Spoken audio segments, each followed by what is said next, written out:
თბილისის საკრებულოს ფრაქცია ქართული ოცნება დემოკრატიული საქართველოს თავმჯდომარე ზაზა გაბუნიაკი ამბობს, რომ გამოძიება დედაქალაქის მერის გიგი უგულავას პირადი სარეზერვო ფონდით და აგრეთვე ძველი თბილისისა და გუდაურის ფონდებითაც უნდა დაინტერესდეს.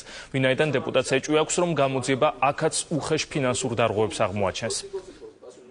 ეს იყო ერთგვარი კარგად დაპრობირებული პრაქტიკა თბილისის მერიაში, შეექმნათ ფონდები, თბილისის ბიუჯეტიდან გადაერისხთ იქ თანხები და მერე ამის შემდეგ ამ თანხების არც მიზნობრიობა, არც ადრესირება, არც ბედი და არც ადგილი და კვალი არ ჩანდა.